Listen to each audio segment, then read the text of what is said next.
Bismillahirrahmanirrahim. Assalamualaikum warahmatullahi wabarakatuh. Selamat pagi anak-anak semua. Apa kabar kalian pada pagi hari ini? Alhamdulillah kalau baik semua. Semoga kita selalu diberikan kesehatan oleh Allah Subhanahu wa taala agar kita bisa mengikuti pembelajaran seterusnya. Sebelumnya, apakah anak-anak tahu apa yang kita pelajari pada hari ini? Ya, sekarang kita akan belajar materi SKI, mata pelajaran SKI, yaitu materinya tentang Sunan Kalijaga. Sebelum kita mulai pembelajaran pada hari ini, apakah anak-anak semua hadir? Apakah ada yang tidak hadir? Masuk semua? Baiklah, alhamdulillah. Apakah sudah rapi? Bisa Ibu mulai pembelajarannya?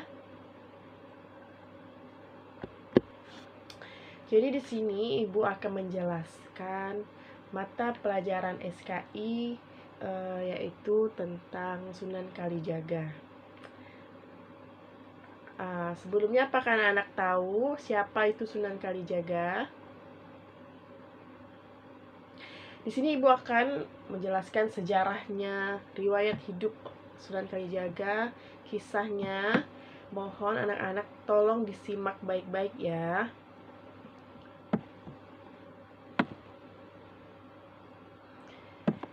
Jadi Sunan Kalijaga itu adalah putra dari Tumenggang Wilatikta atau Raden Sahur atau Said bin Mansur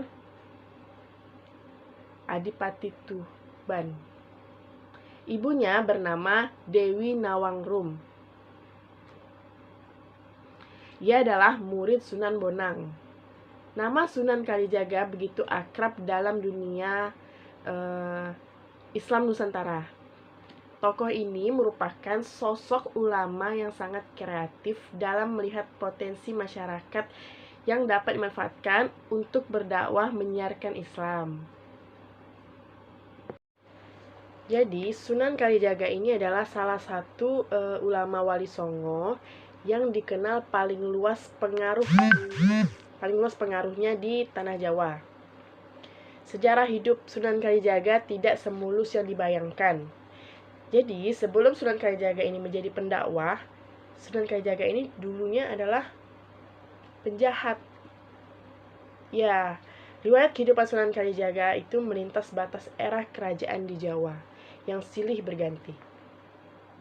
Ia menyaksikan perubahan sejak masa akhir kerajaan Majapahit, lalu Kesultanan Demak, Kesultanan Pajang, hingga awal Kesultanan Mataram Islam. Sunan Kalijaga ini dilahirkan dengan nama Raden Said pada sekitar tahun 1450 Masehi. Sunan Kalijaga ini merupakan putra Tumenggang Wilatikta Bupati Tuban, dari seperti yang Ibu jelaskan tadi di awal.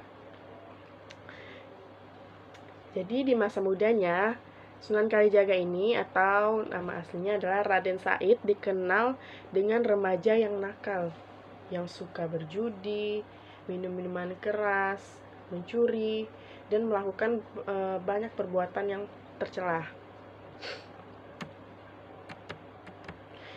Jadi hal ini membuat ayah yang merupakan bangsawan dan penguasa Tuban merasa malu memiliki anak yang seperti itu, anak yang berandalan. Akibatnya Raden Said ini diusir dari rumah oleh orang tuanya, oleh ayahnya yang tadi, karena ayahnya ini merasa malu. Kenakalannya itu semakin menjadi-jadi. Ia menjadi penjahat, kerjaannya membuat onar dan kerusuhan.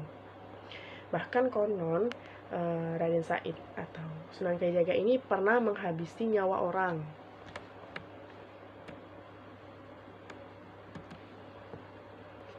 Jadi konon pernah diceritakan bahwa Raden Said ini merampok dan merampas harta orang. Ia dikenal dengan julukan Lokajaya. Apa itu Lokajaya? Lokajaya itu artinya adalah penguasa wilayah.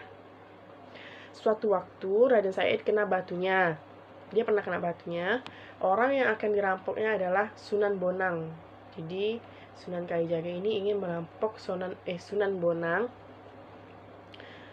Karena pengaruh Sunan Bonang itulah Raden Said akhirnya sadar dan bertobat.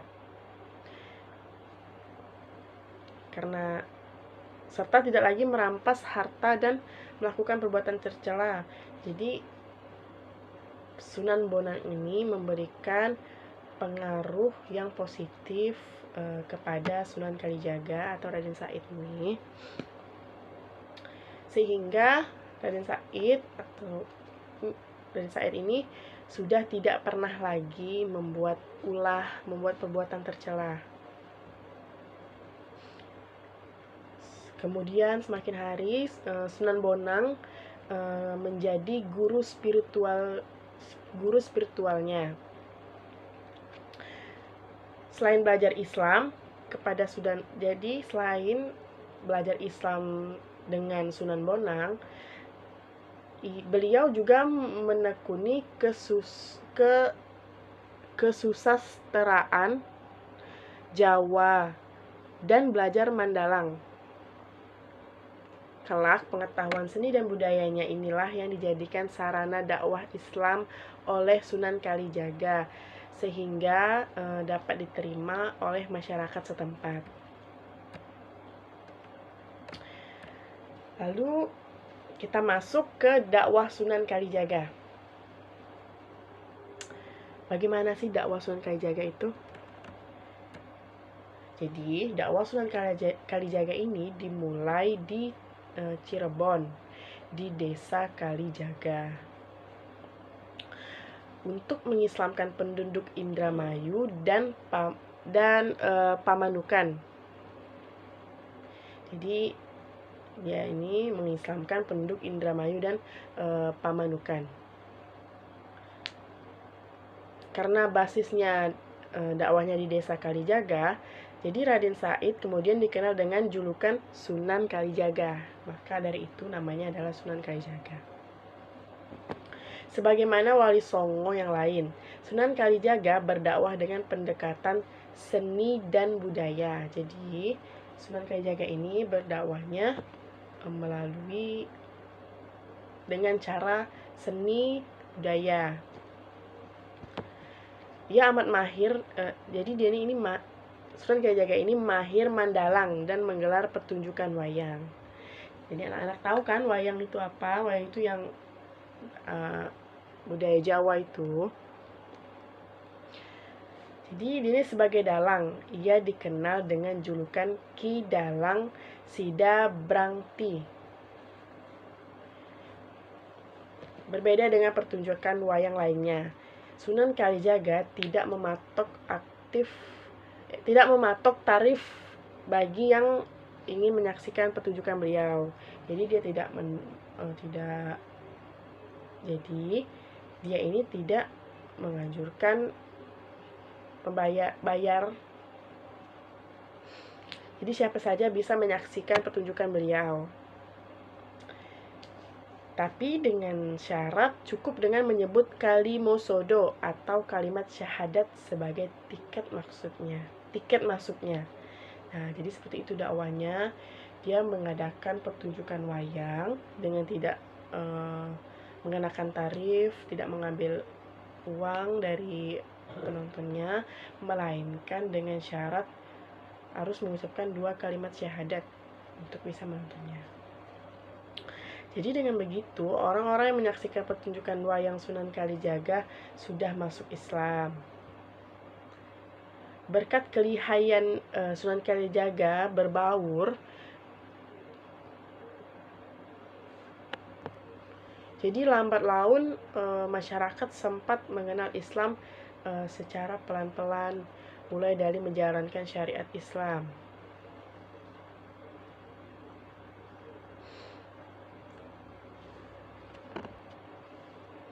Selain menggelar pertunjukan wayang, Sunan Kalijaga juga mengubah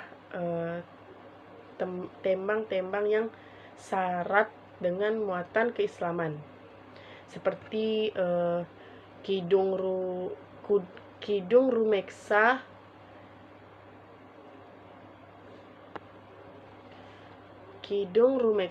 Ing Wengi Ilir-ilir, dan lain sebagainya.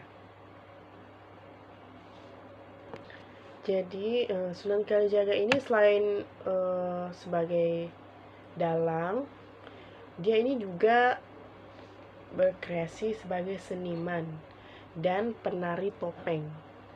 Perancang pakaian juga beliau bisa.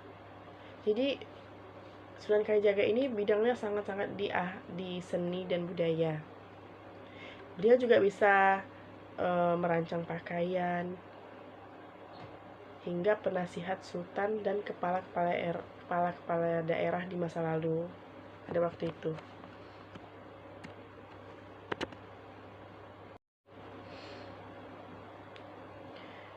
Sunan Kalijaga menikahi Siti Zainab, adik Sunan Gunung Jati. Istrinya yang lain adalah Dewi Sarah, putri Maulana Ishak. Dari istri-istrinya itu, Sunan Kalijaga memperoleh beberapa anak, di antaranya adalah Wati Suara atau Sunan Panggung dan Sunan Muria. Jadi, kedua anaknya itu melanjutkan dakwah yang dirintis oleh Sunan Kalijaga. Tidak ada catatan pasti yang menyebutkan kapan Sunan Kalijaga meninggal dunia. Makamnya terletak di Desa Kadilangu, kira-kira berjarak 3 km dari Masjid Agung Demak. Jadi disitulah letak makam Sunan Kalijaga. Namun tidak tahu pasti kapan beliau meninggal dunia. Ya, jadi ya anak-anak sekalian, jadi seperti itulah kisah dari Sunan Kalijaga. Jika anak-anak masih ada yang ingin ditanyakan, silakan bertanya. Apa yang ingin kalian tanyakan, apa yang belum kalian pahami, yang kalian ingin tahu tentang Sunan Kalijaga.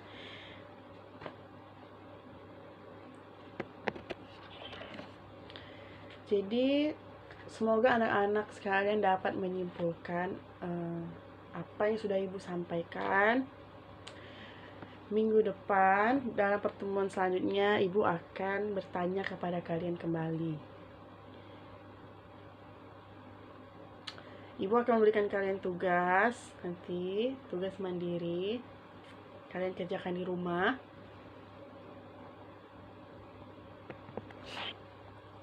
Dan pertemuan selanjutnya dikumpulkan. Lalu ibu berharap kalian dapat menyimpulkan materi yang ibu sampaikan. Dan ibu akan meminta kalian untuk menceritakan kembali secara singkat dari kisah Sunan Kalijaga ini. Baiklah, mungkin ibu kira cukup pertemuan kita pada kali ini. Wassalamualaikum warahmatullahi wabarakatuh. Kita ucapkan hamdalah terlebih dahulu. Alhamdulillahirabbil alamin. Assalamualaikum warahmatullahi wabarakatuh.